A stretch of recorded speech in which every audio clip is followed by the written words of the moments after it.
നമസ്കാരം. വർത്തമാനകാലത്തിലേക്ക് എല്ലാ മാന്യപ്രേക്ഷകർക്കും സ്വാഗതം. മഹാമാരിക്കിടയിലും കരുത്തുകാട്ടുകയാണ് ഇന്ത്യൻ സാമ്പത്തിക രംഗം. തിരിച്ചുവരവിന്റെ പാതയിൽ അതിശക്തമായി ഇന്ത്യൻ സാമ്പത്തിക രംഗം വരുമ്പോൾ വർത്തമാനകാലവും വിശദമായി ഈ വിഷയം ചർച്ച ചെയ്യുകയാണ്.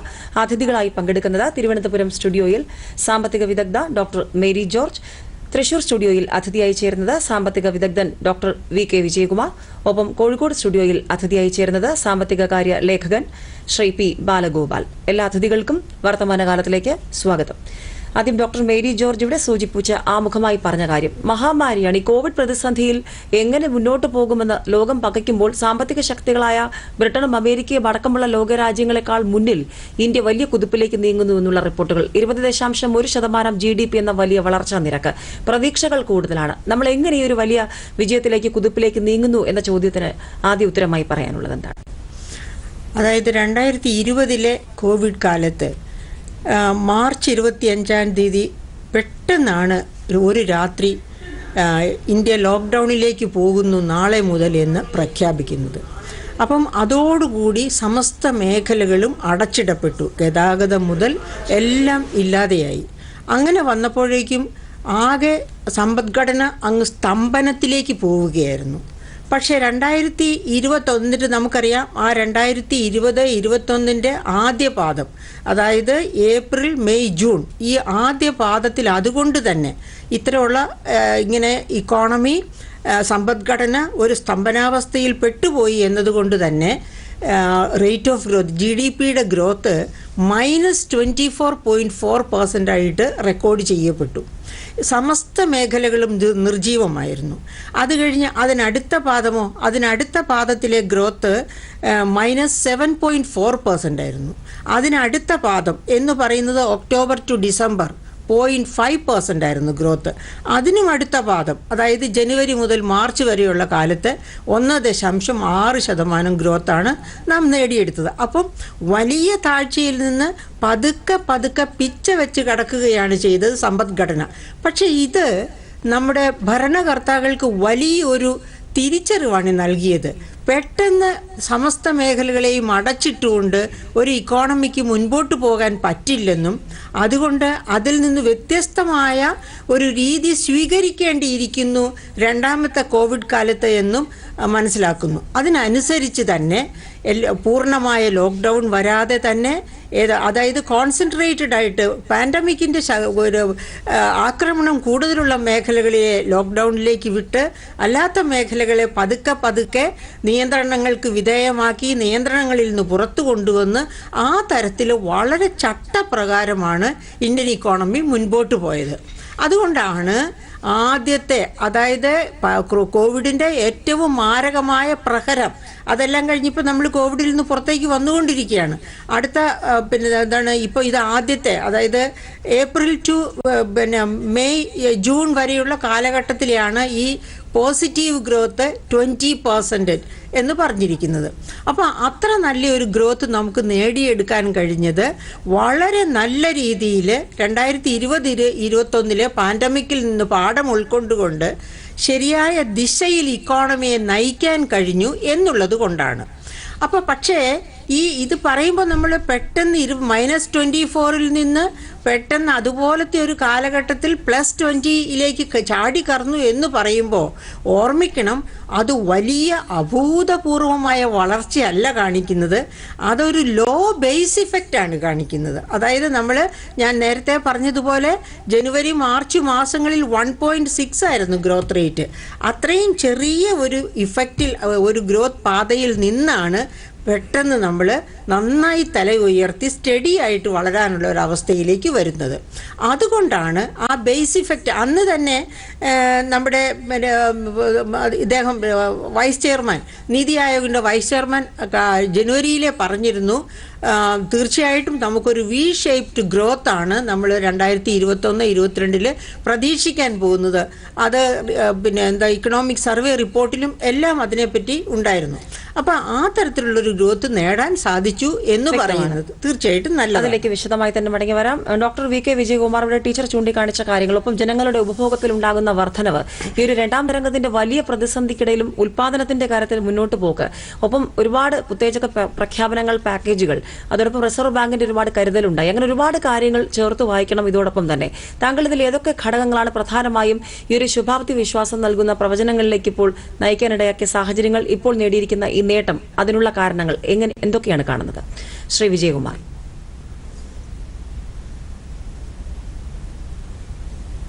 പ്രധാനമായിട്ടും ഈ 20.1% ഈ സാമ്പത്തിക വർഷത്തിലെ ഫസ്റ്റ് ക്വാർട്ടർ ഗ്രോത്ത് റേറ്റ് എന്ന് പറയുന്നത് ഒരു ബേസ് ഇഫക്റ്റ് കാരണം ഉണ്ടായിട്ടുള്ള ഒരു ഗ്രോത്ത് റേറ്റ് ആണ്. 24.4 മൈനസ് ഗ്രോത്ത് റേറ്റ്, അതുമായിട്ട് കമ്പയർ ചെയ്യുമ്പോൾ ഉണ്ടായിട്ടുള്ള ഈ റീബൗണ്ട് അതൊരു തീർച്ചയായിട്ടും പ്രതീക്ഷ നൽകുന്ന ഒരു ഗ്രോത്ത് റേറ്റ് തന്നെയാണ്. പക്ഷേ ആ ഒരു ഗ്രോത്ത് റേറ്റിനെ നമ്മൾ ഒരു വി ഷേപ്ഡ് ഗ്രോത്ത് റേറ്റ് എന്ന് വിശേഷിപ്പിക്കുന്നത് അത്ര അപ്രോപ്രിയേറ്റ് ആവില്ല എന്നുള്ളതാണ് എൻ്റെ അഭിപ്രായം. സാധാരണ ഇക്കോണമിസ്റ്റുകൾ ഈ റിക്കവറിയൊക്കെ വിശദീകരിക്കാൻ വേണ്ടിയിട്ട് ഇംഗ്ലീഷിലെ V shaped, L shaped, W shaped, double dip എന്നൊക്കെ പറയും. പക്ഷെ ഇന്ന് കൂടുതൽ അപ്രോപ്രിയേറ്റ് ആയിട്ട് പല ഇക്കോണമിസ്റ്റുകളും എക്സ്പേർട്സ് ഒക്കെ തന്നെ ഉപയോഗിക്കുന്ന ഒരു കൺസെപ്റ്റ്, ഒരു letter, English letter K shaped recovery എന്നുള്ളതാണ്. അതാണ് ഇപ്പോഴത്തെ റിക്കവറിന്റെ ഒരു പ്രധാന സ്വഭാവം. കെ ഷേപ്ഡ് ആണ്. കെക്ക് നമുക്കറിയാം മുകളിലേക്കും താഴത്തേക്കും 2 ലൈൻസ് ഉണ്ട്. ഇന്നിപ്പോൾ ഇക്കോണമിയിൽ എങ്ങനെയാണ്, some segments are doing exceedingly well.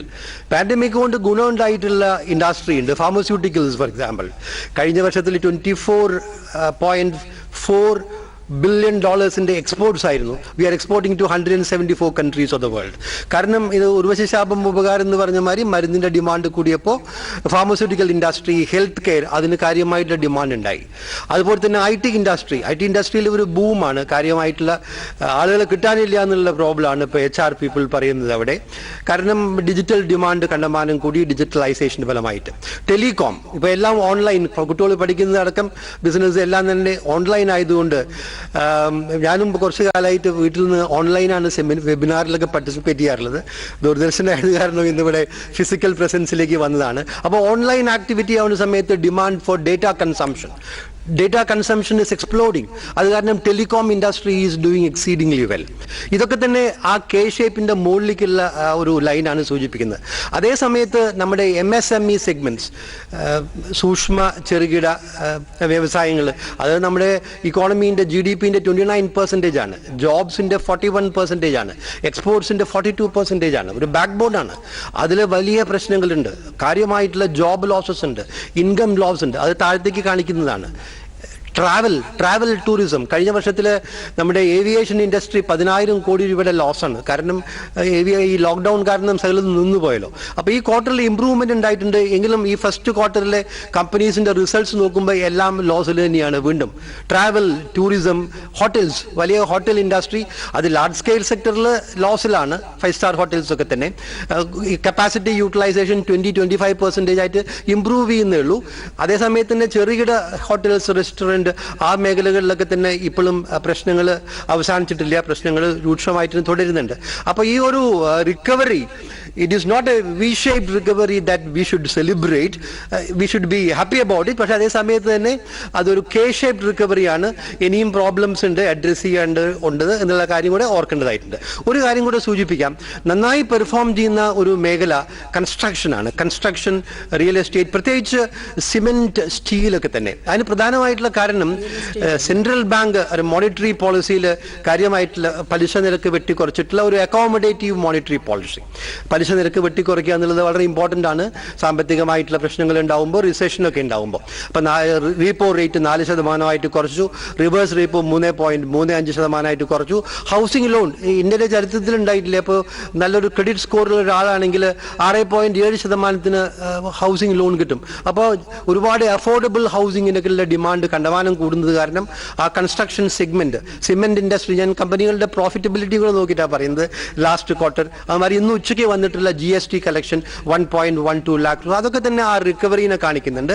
അപ്പോൾ സെൻട്രൽ ബാങ്കിന്റെ, റിസർവ് ബാങ്ക് ഓഫ് ഇന്ത്യയുടെ ആ ഒരു അക്കോമഡേറ്റീവ് മോണിറ്ററി പോളിസി, കുറഞ്ഞ പലിശ നിരക്ക് നിർത്തിയിട്ട് പ്രയോറിറ്റൈസിങ് ഗ്രോത്ത് ഓവർ ഇൻഫ്ലേഷൻ, അതാണ് ഇപ്പോൾ റിസർവ് ബാങ്കിന്റെ പുതിയ ഒരു സ്ട്രാറ്റജി തന്നെ. അഭിപ്രായ വ്യത്യാസം മോണിറ്ററി പോളിസി കമ്മിറ്റിയിൽ ചെറുതായിട്ട് ഉണ്ടെങ്കിലും കൂടി തന്നെ ഇപ്പോൾ പ്രയോറിറ്റി, മുൻഗണന നമ്മൾ കൊടുക്കേണ്ടത് സാമ്പത്തിക വളർച്ചയ്ക്കും വളർച്ചയുടെ തിരിച്ചുവരവിനുമാണ്. അതുകൊണ്ട് വിലക്കയറ്റം സ്വല്പം, റിസർവ് ബാങ്കിന്റെ ടാർഗറ്റ് 6% ഇപ്പോൾ ഈ വർഷം 5.7% ഉണ്ടാവും എന്നുള്ളതാണ് റിസർവ് ബാങ്കിന്റെ കണക്ക്. പക്ഷെ നമ്മളൊരു ഹ്രസ്വ കാലയളവിൽ കൂടുതൽ ഉയർന്ന വളർച്ച കൈവരിക്കാൻ വേണ്ടിയിട്ട് സ്വല്പം കൂടുതൽ ഇൻഫ്ലേഷൻ ഉണ്ടായാലും അതിനെ ടോളറേറ്റ് ചെയ്യാണ് വേണ്ടത് എന്നുള്ളതാണ് മെജോറിറ്റി ഇക്കോണമിസ്റ്റുകളുടെയും ഒപ്പീനിയൻ അതാണ്. അപ്പോൾ റിസർവ് ബാങ്കിന്റെ ഈ ഒരു അക്കോമഡേറ്റീവ് മോണിറ്ററി പോളിസി, കുറഞ്ഞ പലിശ നിരക്ക് എന്നുള്ള ഈ നയം ഈ പ്രത്യേക മേഖലയ്ക്ക്, ഇത് കൺസ്ട്രക്ഷൻ എന്ന് പറഞ്ഞു കഴിഞ്ഞാൽ അത് കൂടുതൽ എംപ്ലോയ്മെന്റ് ഇന്റൻസീവ് ആയിട്ടുള്ള, സാമ്പത്തിക ശാസ്ത്രത്തിന്റെ ഭാഷയിൽ പറയാച്ചാൽ എംപ്ലോയ്മെന്റ് മൾട്ടിപ്ലയർ വളരെ കൂടുതലാണ്, ഒരുപാട് തൊഴിലവസരങ്ങൾ സൃഷ്ടിക്കുന്നതാണ് സാധാരണ ജനങ്ങൾക്ക് വേണ്ടിയിട്ട്. അപ്പൊ അങ്ങനെ ആ ഒരു മേഖലയിലും കാര്യമായിട്ടുള്ള ഉത്തേജനമുണ്ട്. അപ്പൊ ഈ കുറഞ്ഞ മടങ്ങി വരാം. മറ്റതിഥികളിലേക്ക് പോകുമ്പോൾ കോഴിക്കോട് സ്റ്റുഡിയോയിൽ ശ്രീ പി ബാലഗോപാൽ സാമ്പത്തിക ലേഖകൻ കൂടി ചേരുമ്പോൾ, സാർ ഇവിടെ സൂചിപ്പിച്ച രണ്ട് അതിഥികളും പറഞ്ഞ കാര്യങ്ങൾ വി ഷേപ്പിൽ നിന്നും കെ ഷേപ്പിലേക്ക്, ഒപ്പം കോവിഡിന്റെ പശ്ചാത്തലത്തിലെ ഈ ഒരു വലിയ നേട്ടം 2025 ഇനിയുള്ള കുതിപ്പിന്റെ ദിവസങ്ങൾ താങ്കൾ എങ്ങനെയാണ് കാണുന്നത്? പ്രത്യേകിച്ച് 20 ലക്ഷം കോടിയുടെ അടിസ്ഥാന സൗകര്യ വികസന പാക്കേജ്, അതിനുശേഷം വന്ന 2-3 പ്രഖ്യാപനങ്ങൾ, ഒപ്പം നടന്ന ഉത്തേജക പ്രഖ്യാപനങ്ങളൊക്കെ എത്രത്തോളം കരുത്ത് നൽകിയിട്ടുണ്ട് ഈ ഒരു യാത്രയിൽ? രണ്ട് സാമ്പത്തിക വിദഗ്ധരുടെ അഭിപ്രായങ്ങൾ വളരെ ശ്രദ്ധേയമായി. ഇന്നത്തെ സാഹചര്യത്തിൽ നമ്മുടെ രാജ്യത്തെ സംബന്ധിച്ചിടത്തോളം നമ്മൾ കൂടുതൽ സാമ്പത്തിക കാര്യങ്ങൾക്കപ്പുറം തന്നെ അതിന് രാഷ്ട്രീയം വന്നിട്ടുണ്ട്. ഒന്നാമത്തത്, അത് ഒരു രാജ്യം ഒരൊറ്റ കെട്ടാണെന്നുള്ളൊരു ബോധം കഴിഞ്ഞ മെയ് മാസത്തിൽ നമുക്ക് ഉണ്ടാക്കി തന്നു. കാരണം ഓക്സിജന്റെ സിലിണ്ടറിന്റെ വണ്ടികളുമായിട്ട് രാജ്യം മുഴുവൻ തലങ്ങും വലിയ ഗുഡ്സ് ഈ ട്രെയിനുകൾ ഓടുകയായിരുന്നു. കാരണം അങ്ങനത്തെ ഒരു സാഹചര്യം രാജ്യത്ത് പെട്ടെന്നുണ്ടായി. ഇത് വലിയൊരു മാറ്റമാണ് ഉണ്ടാക്കിയത്. രാജ്യത്ത് പല സ്ഥലത്ത് പല മേഖലകളിലും ഒരു പ്രതീക്ഷ ഉണ്ടാക്കാൻ ഈ രാജ്യത്തിന്റെ ഗവൺമെന്റിന്റെയും അതുപോലെ തന്നെ സമൂഹത്തിന്റെ കൂട്ടായ പ്രവർത്തനത്തിന്റെയും ഒരു ജാഗ്രത. അതുകൊണ്ടാണ് കേരളം ഒഴിച്ച് മറ്റ് സ്ഥലങ്ങളിലൊക്കെ തന്നെ ഇപ്പോൾ കേരളം, ജമ്മു കാശ്മീർ, അതുപോലെ തന്നെ മിസോറാം തുടങ്ങിയ സ്ഥലങ്ങളിൽ ഒഴിച്ച് ബാക്കി സ്ഥലങ്ങളിലൊക്കെ തന്നെ കോവിഡ് നിയന്ത്രണ വിധേയമായി. ഇപ്പം വാക്സിനേഷൻ കേരളം അടക്കമുള്ള സ്ഥലത്ത് വളരെ കൂടുതൽ രാജ്യത്തൊട്ടാകെ 1 കോടി വാക്സിനേഷൻ എന്നുള്ള ലക്ഷ്യത്തിലേക്ക് പ്രതിദിനം എത്തുന്ന ഒരു സാഹചര്യമായി. ഇത് നമുക്ക് മൊത്തത്തിലൊരു പ്രതീക്ഷ ഉണ്ടാക്കുന്ന സമയത്താണ് നമുക്ക് GDP 20% വർധനവ് ഉണ്ടായെന്ന് നേരത്തെ സൂചിപ്പിക്കേണ്ട. അത് വളരെ വിശദമായിട്ട് രണ്ടുപേരും പറയുകയുണ്ടായി. ഞാൻ ആ കാര്യത്തിലേക്ക് കടക്കുന്നതിന് പകരം ഞാൻ പോകുന്നത്, എങ്ങനെ ഈ കഴിഞ്ഞ കുറച്ച് വർഷങ്ങളായിട്ട് നമ്മുടെ സമ്പദ് രംഗത്ത് ഈ പ്രതീക്ഷ ഉണ്ടാക്കുന്നത് ഓരോ മേഖലയും, അതായത് ഏറ്റവും പ്രാഥമികമായി ഗ്രാമങ്ങളിൽ തൊട്ട് ഈ ഓഹരി വിപണി വരെ ഇപ്പം കാത്തിരിക്കുന്ന ഒരു മാറ്റം. അതായത് കാർഷിക മേഖല നമുക്ക് കഴിഞ്ഞ കുറെ കാലമായിട്ട് രാജ്യത്ത് മൊത്തം ജനങ്ങൾക്ക് ഭക്ഷണം ആർക്കാണ് ആവശ്യമുള്ളത് അവിടേക്ക് എത്തിച്ചു തരുന്നുണ്ട്. ഇതിന് നിതാന്തമായിട്ട് പ്രവർത്തിക്കുന്ന ആ മേഖലയിൽ നേരത്തെ ഉണ്ടായിരുന്ന പരിതാപകരമായ സ്ഥിതി മാറി ഇപ്പോൾ ഫെർട്ടിലൈസർ ഇൻഡസ്ട്രിക്ക് നല്ല വളർച്ചയുണ്ടായിരിക്കുന്നു. അതുപോലെ തന്നെ ട്രാക്ടർ വിൽപ്പന കൂടിയിരിക്കുന്നു. എന്നൊക്കെയാണ് ഈ ദിവസങ്ങളിലെ സൂചികകൾ കാണിക്കുന്നത്. അത് ഒപ്പം തന്നെ നമുക്ക് ലഭ്യമായ അരിയുടെയും അതുപോലെ തന്നെ ധാന്യങ്ങളുടെയും അളവ് വർദ്ധിക്കുന്നുണ്ട്. ഇത് റേഷൻ ഷോപ്പുകളിലൂടെയൊക്കെ നമുക്ക് കിട്ടുന്നുണ്ട്. അപ്പൊ ജനങ്ങളെ സംബന്ധിച്ചിടത്തോളം ഇത് വലിയൊരു ആശ്വാസം ഉണ്ടാക്കിയിട്ട് കോടിക്കണക്കിന് ആളുകൾക്ക് ആശ്വാസം ഉണ്ടാക്കുന്ന ഒരു കാര്യമാണ്. അത് ഗ്രാമങ്ങളിലുള്ള തൊഴിൽ മേഖലകളിൽ വർദ്ധിക്കും. ഒപ്പം തന്നെ നമ്മൾ മനസ്സിലാക്കേണ്ടത്, ഈ അടുത്ത ദിവസത്തെ ഒരു റിപ്പോർട്ട് മഹാത്മാഗാന്ധി ഈ റൂറൽ എംപ്ലോയ്മെന്റ് ഗ്യാരണ്ടി സ്കീമിൽ ജനങ്ങളുടെ അതിന് പങ്കാളിത്തം കുറയുന്നുണ്ട് എന്നുള്ളത്. അപ്പോൾ അത് സൂചിപ്പിക്കുന്നത് ആളുകളൊക്കെ ഗ്രാമം വിട്ട് മറ്റ് സ്ഥലങ്ങളിലേക്ക്, നഗരങ്ങളിലെ തൊഴിൽ മേഖലകളിലേക്ക് പോകുന്നു. അതാണ് കൺസ്ട്രക്ഷൻ മേഖലയിലുള്ള നിർമ്മാണ മേഖലയിലുള്ള ഒരു വർധനവ് അല്ലെങ്കിൽ ഉയർച്ചയുണ്ടായിരിക്കുന്നത്. അവിടെ തൊഴിൽ കിട്ടുന്നുണ്ട്. ഇപ്പോൾ കേരളത്തിൽ നിന്ന് പോയ ആളുകളൊക്കെ കേരളത്തിലേക്ക് തിരിച്ചു വരുന്നുണ്ട്. അതുപോലെ തന്നെ ഉത്തർപ്രദേശ്, അതുപോലെ തന്നെ ബീമാറു സ്റ്റേറ്റ്, അതായത് ബീഹാർ, മധ്യപ്രദേശ് ഒക്കെ നേരത്തെ എഴുതി തള്ളിയിരുന്ന പ്രദേശങ്ങളിലൊക്കെ, ഈ സംസ്ഥാനങ്ങളിലൊക്കെ തന്നെ ഇപ്പം വലിയ തോതിലുള്ള പ്രവർത്തനങ്ങൾ, അതായത് അവിടെ സാമ്പത്തിക ചലനങ്ങൾ ഉണ്ടാക്കുന്നുണ്ട്. പല സ്ഥാപനങ്ങളും അവിടെ വരുന്നുണ്ട്, യൂണിറ്റുകൾ ആരംഭിക്കുന്നുണ്ട്, വിദേശത്തുള്ള കമ്പനികൾ വരുന്നുണ്ട്, അവർ യൂണിറ്റുകൾ ആരംഭിക്കുന്നുണ്ട്. ഈ പ്രക്രിയ വരുന്ന അവസരത്തിൽ ഓരോ പ്രദേശത്തും ചലനം ഉണ്ടാവുകയും അവിടെ ഇൻഫ്രാസ്ട്രക്ചർ ഡെവലപ്മെന്റ് ഉണ്ടാവുന്നു. ആ ഇൻഫ്രാസ്ട്രക്ചറിൽ ഇപ്പം നോക്കൂ, 2020 മുതൽക്ക് 2025 വരെയുള്ള കാലയളവിൽ 111 ലക്ഷം കോടി രൂപയുടെ നിക്ഷേപം ഉണ്ടാക്കുന്ന പറയുന്നത്.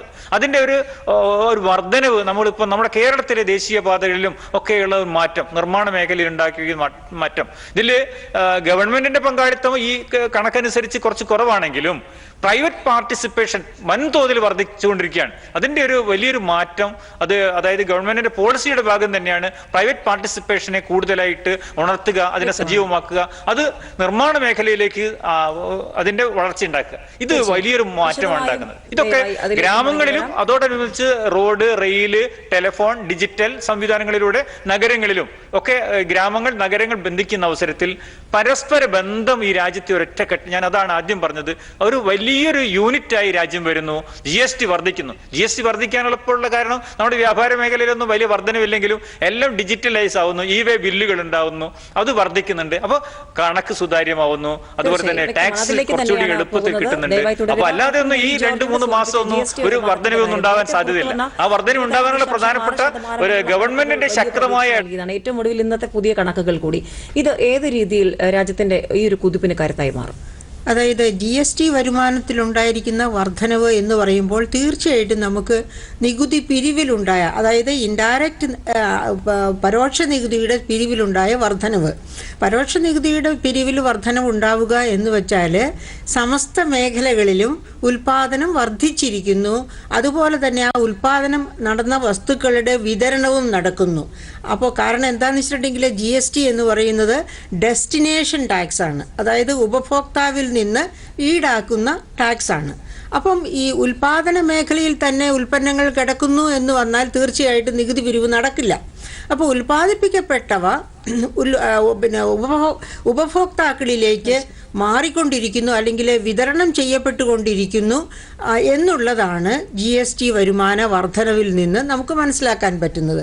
അപ്പം ഞാൻ അത്രയും പറഞ്ഞുകൊണ്ട് ഞാൻ മിസ്റ്റർ കൃഷ്ണകുമാർ പറഞ്ഞ ഒരു പോയിന്റിലേക്ക്, അദ്ദേഹവും ധനതത്വശാസ്ത്രജ്ഞൻ തന്നെ ആയിരിക്കാം, ഒരു പോകുകയാണ്. അതായത് അദ്ദേഹത്തിന്റെ ആ കെ ഷേപ്പിലുള്ള കേവ് എന്ന് പറയുമ്പോൾ ഡോക്ടർ വി കെ വിജയകുമാർ അദ്ദേഹം, ഞങ്ങൾ നേരത്തെ നല്ല സുഹൃത്തുക്കൾ തന്നെ.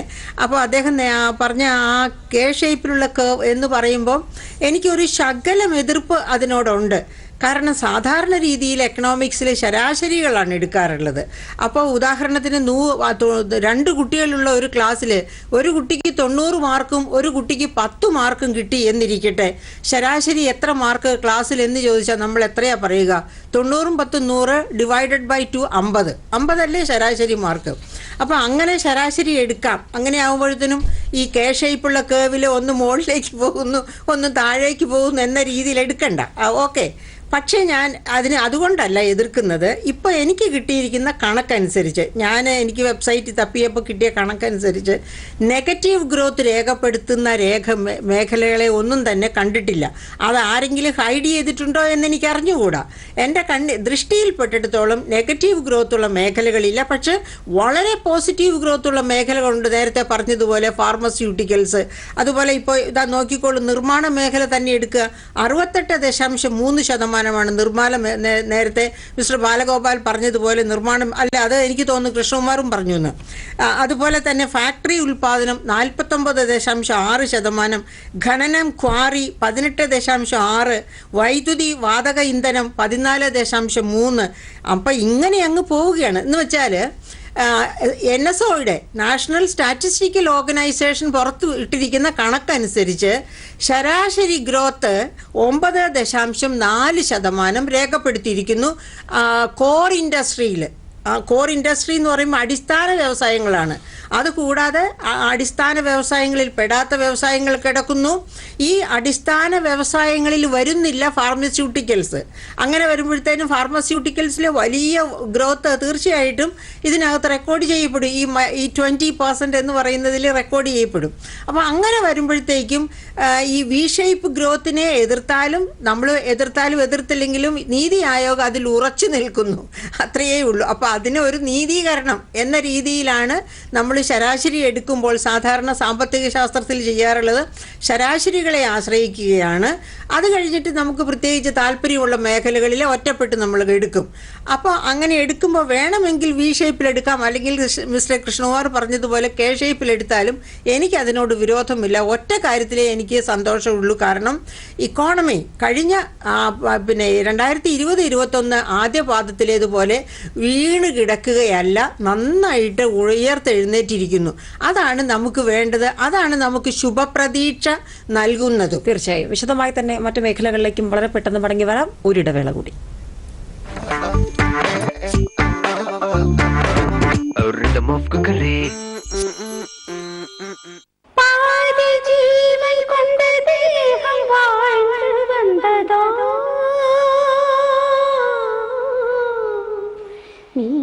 ஜீவன் உன்னை பார்த்த போது வந்ததோ.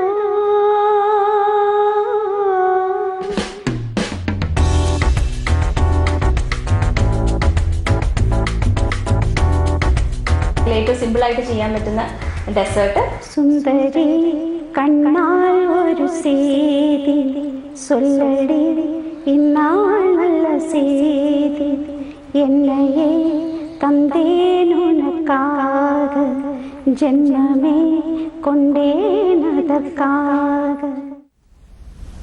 വർത്തമാനകാലം തുടരുമ്പോൾ തൃശൂർ സ്റ്റുഡിയോയിലേക്ക് പോവുകയാണ്. ഡോക്ടർ വി കെ വർത്തമാനകാലം നേരത്തെ സൂചിപ്പിച്ച കാര്യങ്ങളിൽ താങ്കൾ എടുത്തു പറഞ്ഞ കാർഷിക മേഖലയിലുണ്ടായ ഒരു മുന്നേറ്റം നമ്മൾ വലിയ പ്രതിസന്ധിയിലും ആശ്വാസമായി നമ്മൾ ഏറ്റവും കൂടുതൽ ചർച്ച ചെയ്തതും അത് തന്നെയാണ്. ഇപ്പോൾ പുതിയ കാർഷിക നയങ്ങൾ നൽകുന്ന പ്രതീക്ഷ, ഒപ്പം കൂടുതൽ ഗ്രാമീണ മേഖലകളിലേക്ക് കൃഷിയുടെ കൂടുതൽ പുനരുജ്ജീവനം ഉണ്ടാകുന്നു. ഇതൊക്കെ വരും ദിവസങ്ങളിൽ പ്രതീക്ഷകളെ ചേർത്ത് വയ്ക്കുന്നത് എങ്ങനെയാണ്? Doctor V K Vijayakumar. എന്നോടാണോ ചോദ്യം? എന്നോടാണോ? ഡോക്ടർ വി കെ വിജയകുമാർ, ഈ കാർഷിക മേഖലയുടെ വളർച്ചയെ കുറിച്ചിട്ടും കാർഷിക ഉൽപാദനത്തിൽ ഉണ്ടായിട്ടുള്ള ഒരു കുതിച്ചുചാട്ടത്തിനെ കുറിച്ചൊക്കെ തന്നെ പറയാൻ ചെറുതായിട്ട്. പക്ഷെ അതിനു മുമ്പ് ഈ കെ ഷേപ്ഡ് മേരി ജോർജ് അതിനെ ഒന്ന് ശരാശരിയായിട്ട് ബന്ധപ്പെടുത്തി പറഞ്ഞുകൊണ്ട് അത് ഒരു കൂടുതൽ അതിന്റെ കൺഫ്യൂഷൻ ഒഴിവാക്കാൻ വേണ്ടി പറയുന്നതാണ്. ഇന്നിപ്പോ ഈ ആഗോള തലത്തിൽ തന്നെ ഉപയോഗിക്കുന്ന ഒരു ആശയമാണ് ഈ കെ ഷേപ്ഡ് റിക്കവറി എന്നുള്ളത്. ഇന്ത്യയിൽ മാത്രമല്ല, ഗ്ലോബലി കെ ഷേപ്ഡ് റിക്കവറി വ്യാപകമായിട്ട് ഉപയോഗിക്കുന്നതാണ്, പ്രത്യേകിച്ച് മാർക്കറ്റ്സിൽ വരുന്ന സമയത്ത്. അതിനുള്ള കാരണം ഇത് മുമ്പൊന്നും ഇല്ലാത്ത രീതിയിലാണ് ഈ പാൻഡമിക് ഇക്കോണമീനെ ബാധിച്ചത്. നോക്കൂ, ഇന്ത്യയിൽ MSMEs, marginal small and medium enterprises, ഇതാണ് നമ്മുടെ സമ്പദ് വ്യവസ്ഥയുടെ നെടുംതൂണ്. 42% പേർക്കും തൊഴിൽ നൽകുന്നത് ഈ മേഖലയാണ്. GDPന്റെ 29% അവിടെയാണ്. ഈ മേഖലയിൽ കാര്യമായിട്ടുള്ള പ്രശ്നങ്ങൾ നമ്മളറിയാലോ. കേരളത്തിൽ തന്നെ 31 ആൾക്കാർ ആത്മഹത്യ ചെയ്തു. പല മേഖലകളിലും ചെറുകിട മേഖലകളിലൊക്കെ തന്നെ പ്രശ്നങ്ങളുണ്ട്. ഗ്ലോബലി ഈ ലോക്ക്ഡൌൺ കാരണവും ഇപ്പോഴും ലോക്ക്ഡൌൺ മുഴുവൻ റെസ്ട്രിക്ട് ചെയ്തിട്ടില്ല വികസിത രാജ്യങ്ങളിൽ തന്നെ. അപ്പൊ പാർഷ്യൽ ലോക്ക്ഡൌൺ ഉണ്ട്. അത് ട്രാവലിനെയും ടൂറിസത്തിലും പ്രത്യേകിച്ച് ഏവിയേഷനെയും ഹോട്ടൽ ഇൻഡസ്ട്രി, എന്റർടൈൻമെന്റ് ഇൻഡസ്ട്രി, കാരണം ടച്ച് പോയിന്റ്സ് ഉള്ള വ്യവസായങ്ങളാണ് ഈ എന്റർടൈൻമെന്റ് ഇൻഡസ്ട്രി, സിനിമാ തിയേറ്റേഴ്സ് ഒക്കെ തന്നെ. ഇതൊക്കെ തന്നെ കാര്യമായിട്ട് താഴത്തേക്ക് പോവാണ്. ഇപ്പോഴും അതെ ഒരു കാര്യം, ഈ നെഗറ്റീവ് എന്ന് പറയുമ്പോൾ ഒരു കാര്യം മേരി ജോർജിന്റെ ശ്രദ്ധയിൽപ്പെട്ടിട്ടുണ്ടാവില്ല. Q4 ആയിട്ട് കമ്പയർ ചെയ്യുമ്പോൾ, അതായത് കഴിഞ്ഞ സാമ്പത്തിക വർഷത്തിന്റെ ഈ മാർച്ച് 31 സാമ്പത്തിക വർഷത്തിൽ ഉണ്ടായിട്ടുള്ള വളർച്ച അപേക്ഷിച്ച് നോക്കുമ്പോൾ ഈ ഫസ്റ്റ് ക്വാർട്ടറിൽ -19.6 ആണ്. -19.6 quarter on quarter. Year on year, Q1 of last financial year compared to Q1 of this year, 20.1%. But Q4 of last year compared to Q1 of this year Q1 is down -19.6%. അത് സ്വാഭാവികമായിട്ടും statistical aberration ആണ് കുറേയൊക്കെ തന്നെ.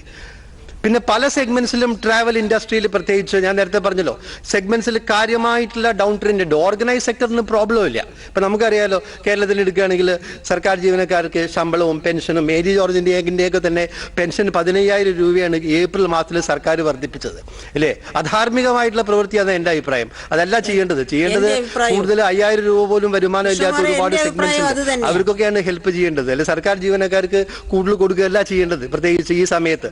പക്ഷെ അത് ചെയ്തു, അത് എല്ലായിടത്തും ചെയ്യുന്നുണ്ട്, അതിലേക്ക് ഞാൻ പോകുന്നില്ല. അപ്പൊ ചില സെഗ്മെന്റ്സ്, ഓർഗനൈസ് സെക്ടറിലെ എംപ്ലോയീസ്, ഇവരൊക്കെ തന്നെ വളരെ കംഫർട്ടബിൾ ആണ്. ഓർഗനൈസ് സെക്ടർ ഇൻഡസ്ട്രീസ്, ഞാൻ നേരത്തെ പറഞ്ഞിട്ടുള്ള പിന്നെ telecom, IT industry, pharmaceutical industry, പല സ്റ്റീൽ ഇൻഡസ്ട്രി, മെറ്റലിൽ വലിയൊരു ഗ്രോത്ത്, ഗ്ലോബൽ ബൂം ഉണ്ട് മെറ്റൽ ഇൻഡസ്ട്രിയിൽ. കൺസ്ട്രക്ഷൻ, ഇതൊക്കെ ഗ്രോ ചെയ്യുന്ന സമയത്ത് മറ്റത് താഴത്തേക്ക് പോയിക്കൊണ്ടിരിക്കുന്നു. അത് തന്നെയാണ്, it is going down, negative, no doubt about that. ഈ ക്വാർട്ടറിൽ ഞാൻ വീണ്ടും ആവർത്തിക്കാൻ 19.6% നെഗറ്റീവ് ആണ് ക്വാർട്ടർ ടു ക്വാർട്ടർ കമ്പാരിസൺ. ഇനി അഗ്രികൾച്ചറിലേക്ക് വരാം.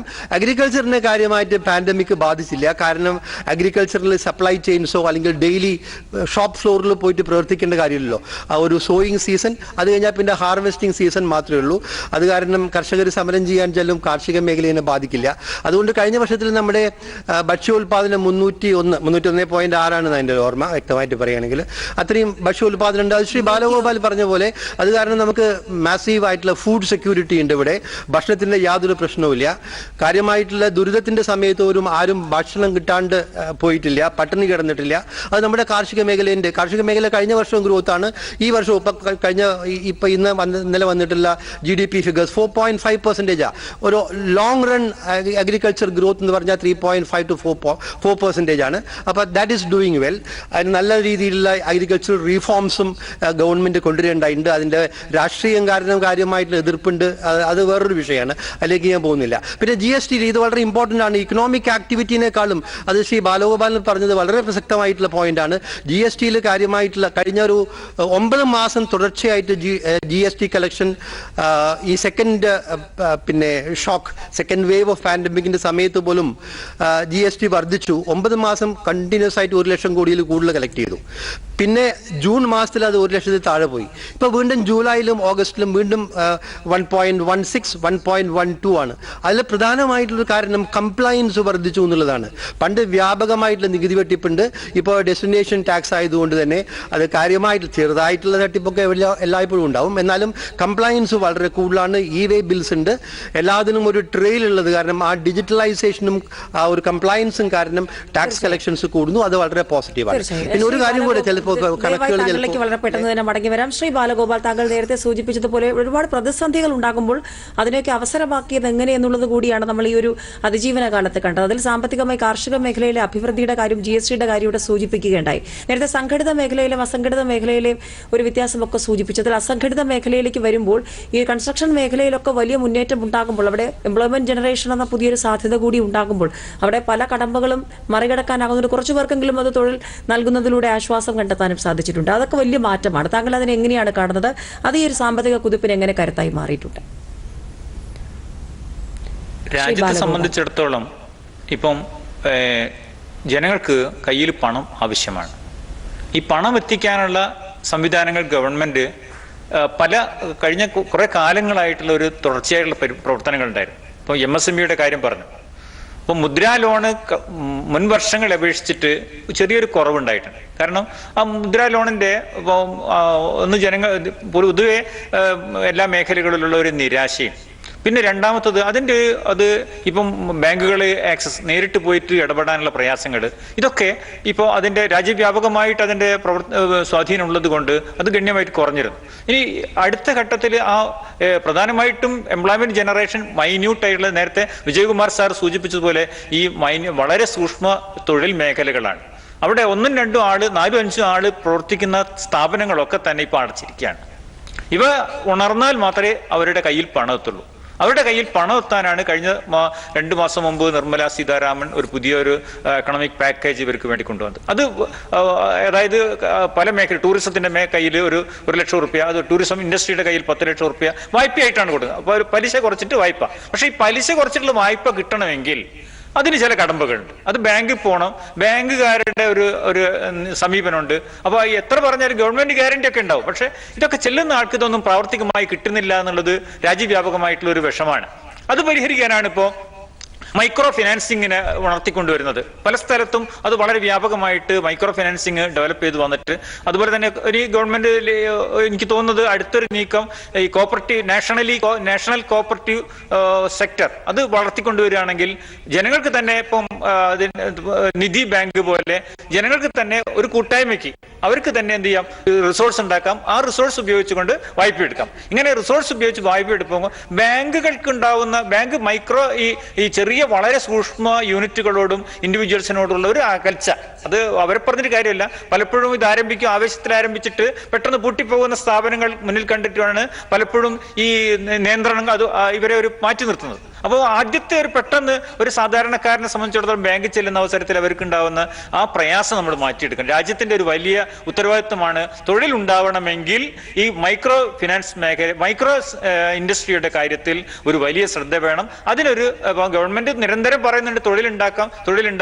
പക്ഷെ തൊഴിൽ ഇപ്പൊ കഴിഞ്ഞ 2 മാസമായിട്ട് കുറയുകയാണ് ചെയ്യുന്നത്. എംപ്ലോയ്മെന്റ് ഇത് ഇപ്പൊ മൊത്തത്തിൽ നോക്കുന്ന അവസരത്തിൽ കുറയുകയാണ്. പല മേഖലകളിലും പ്രൈവറ്റ് മേഖലയിൽ അത് കൂടുകയാണ്. ഗവൺമെന്റ് അത് പ്രോത്സാഹിപ്പിക്കേണ്ട പല മേഖലകളിലും അത് കുറയാണ്. അപ്പൊ അതിനു വേണ്ടിയിട്ടാണ് വലിയൊരു സാമ്പത്തിക ബൂസ്റ്റിംഗ്, അതായത് ഇൻഫ്രാസ്ട്രക്ചർ. ഇടവേളയിലേക്ക് പോകേണ്ടതുണ്ട്, അതുകൊണ്ടാണ് ഇടപെടുന്നത്. ദയവായി തുടരുക. ഒരു ചെറിയ ഇടവേള കൂടി.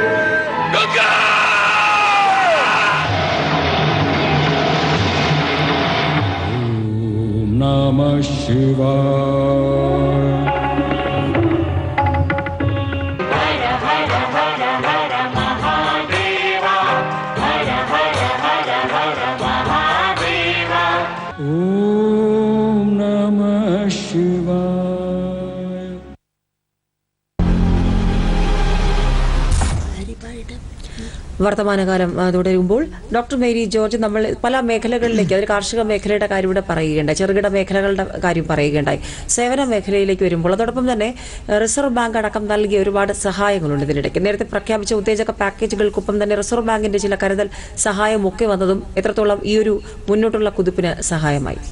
അതായത് കഴിഞ്ഞ ഒരു 3-4 മാസം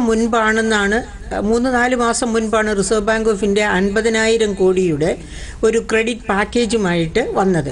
അത് പ്രത്യേകമായിട്ടും MSME സെക്ടർ, അതായത് സൂക്ഷ്മ ചെറുകിട ഇടത്തരം സംരംഭങ്ങൾക്ക് വായ്പാ ആനുകൂല്യങ്ങൾ കൊടുക്കുക, അത് ഇൻട്രസ്റ്റ് സബ്വെൻഷൻ കൊടുക്കുക, അങ്ങനെ പല രീതിയിൽ. അതായത് ഈ MSME എന്ന് റിസർവ് ബാങ്ക് ഓഫ് ഇന്ത്യ ഉദ്ദേശിക്കുമ്പോൾ തന്നെ അതിനകത്ത് അതായത് നാഷണൽ സാമ്പിൾ സർവേ ഓർഗനൈസേഷൻ്റെ കണക്കനുസരിച്ച് ഇന്ത്യയുടെ തൊഴിലിൻ്റെ 94% മുതൽ 96% വരെ നിലകൊള്ളുന്നത് അനൗപചാരിക മേഖലയിലാണ്, അതായത് ഇൻഫോർമൽ സെക്ടറിൽ. അതിൽ ഈ പറഞ്ഞതുപോലെ MSME സെക്ടർ എന്ന് പറയുമ്പോൾ അതിനെ നമുക്ക് കൃഷിക്കകത്ത് ഉൾപ്പെടാം. എല്ലാ തരത്തിലുള്ള അനൗപചാരിക തൊഴിലുകളും കൂടി ചേർന്നാണ് 96% തൊഴിലും ഇന്ത്യയിലുള്ളത് അനൗപചാരിക മേഖലയിലാണ്. അപ്പോൾ ഈ മേഖലയെ ശക്തിപ്പെടുത്തുക എന്ന ഉദ്ദേശത്തോടു കൂടിയാണ് റിസർവ് ബാങ്ക് ഓഫ് ഇന്ത്യ അങ്ങനെ 50,000 കോടിയുടെ ഒരു പാക്കേജുമായിട്ട് വരുന്നത്. ആ പാക്കേജുമായിട്ട് വന്നതിന് ശേഷം തന്നെ, അതായത് കാർഷിക മേഖലയിലെ ഈ 2021 അതായത് ഈ ഫസ്റ്റ് ക്വാർട്ടർ അടക്കമുള്ള കാലഘട്ടത്തിൽ 12.5% ഗ്രോത്താണ് കാർഷിക മേഖലയിലെ വായ്പയിൽ ഉണ്ടായിരിക്കുന്നത്. ഇൻഡസ്ട്രിക്ക് നേരെ മറിച്ച് 1% ഗ്രോത്തേ ഉണ്ടായതായിട്ട് കാണിക്കുന്നുള്ളൂ. മീഡിയം ഇൻഡസ്ട്രീസ് പക്ഷേ വളരെ നല്ല ഉണർവാണ് കാണിച്ചിരിക്കുന്നത്. 71.6% വർധനവാണ് മീഡിയം ഇൻഡസ്ട്രീസ് കാണിച്ചിരിക്കുന്നത്. അതേ സമയത്ത് മൈക്രോ സ്മോൾ അത് വളരെ വ്യാപകമായ മേഖലയാണ്, പക്ഷേ 7 മുതൽ 9% വരെയുള്ള വളർച്ചയെ അവിടെ കാണിച്ചിട്ടുള്ളൂ. പിന്നെ പേഴ്സണൽ ലോൺസ് ആണ്, അതായത് ഗോൾഡ് പണയം വെച്ചുള്ള വായ്പകൾ, വെഹിക്കിളിന് വേണ്ടിയുള്ള വായ്പകൾ, ഇത്തരം വായ്പകൾ അത് 11% ഗ്രോത്താണ് കാണിച്ചിരിക്കുന്നത്. അപ്പം ഇത് കാണിക്കുന്നത് എന്താണെന്ന് വെച്ചാൽ, നേരത്തെ എൻ്റെ സുഹൃത്തുക്കൾ ഇവിടെ ചൂണ്ടിക്കാട്ടിയതുപോലെ തന്നെ വേണ്ടത്ര രീതിയിൽ വായ്പകൾ പോകുന്നില്ല, എടുക്കപ്പെടുന്നില്ല. അഥവാ ഇപ്പോഴും ഇക്കോണമി എന്താ പറയുക, സ്തംഭനാവസ്ഥയിൽ നിന്ന് വിട്ടുമാറിയെങ്കിൽ പോലും വേണ്ട രീതിയിൽ ഒരു ഊർജ്ജസ്വലമായ അവസ്ഥയിലേക്ക് സമസ്ത മേഖലകളും എത്തിയിട്ടില്ല. നേരത്തെ എൻ്റെ സുഹൃത്ത് പറഞ്ഞതുപോലെ തന്നെ ഇപ്പോൾ കേരളത്തിലെ കാര്യം തന്നെ എടുക്കുകയാണെങ്കിൽ ടൂറിസം മേഖല അടിപ്പെട്ട് കിടക്കുകയാണ്. അങ്ങനെ പല മേഖലകളുമുണ്ട്. കേരളം പ്രത്യേകമായിട്ട് എടുത്തു പറഞ്ഞാൽ ഓൾ ഇന്ത്യ തലത്തിൽ നോക്കുമ്പോൾ ഏതെങ്കിലും ഒരു പ്രത്യേക മേഖല അത്ര തീരെ താഴ്ന്നു കിടക്കുന്നു എന്ന് പറയാൻ വയ്യാത്ത ഒരവസ്ഥയുണ്ട്. അപ്പം അങ്ങനെയുള്ള ഒരു സാഹചര്യത്തിൽ റിസർവ് ബാങ്ക് ഓഫ് ഇന്ത്യയുടെ ഈ പാക്കേജ് കൊണ്ടുവന്നിട്ടും വായ്പ എടുക്കുന്നതിൻ്റെ തോത് വർദ്ധിക്കുന്നില്ല, തൊഴിലുകൾ ഇഷ്ടം പോലെ വർദ്ധിക്കുന്നില്ല എന്ന് കണ്ടതുകൊണ്ടാണ് ഈ കഴിഞ്ഞ പാർലമെന്റ് സെഷനിൽ പാർലമെന്റിന്റെ തൊഴിൽ കാര്യ കമ്മിറ്റി പറഞ്ഞത് തൊഴിലുറപ്പ് പദ്ധതിയിലെ തൊഴിൽ ദിനങ്ങൾ 100 ദിവസത്തിൽ നിന്ന് 200 ദിവസങ്ങളിലേക്കാക്കി മാറ്റണമെന്ന്. പക്ഷെ അതിന് അവസാന തീരുമാനമൊന്നും ആയില്ലെന്നാണ് എനിക്ക് തോന്നുന്നത്. എന്തായാലും അത് അങ്ങനെ നിൽക്കുകയാണ്. അതായത് തൊഴിലിൻ്റെ വളർച്ച ആവശ്യത്തിനില്ല എന്നുള്ളത് ഇപ്പോഴും വലിയ ഒരു തടസ്സമായി തന്നെ നിൽക്കുകയാണ് ഇക്കോണമിയുടെ മുകളിലോട്ടുള്ള വളർച്ചയ്ക്ക്. ഓക്കെ, അങ്ങനെ ഇരിക്കുകയാണ്. താങ്കളുടെ ചോദ്യത്തിൻ്റെ രണ്ടാമത്തെ ഭാഗം, അതായത് സേവന മേഖല. സേവന മേഖലയുടെ ആദ്യ ഭാഗമാണ് നമ്മൾ ഈ പറയുന്നത് പോലെയുള്ള ഹോട്ടൽ ഇൻഡസ്ട്രി, ടൂറിസം ഇൻഡസ്ട്രി, ഇതൊക്കെ അതിൻ്റെ ആദ്യ ഭാഗത്തേക്ക് വരുന്നതാണ്.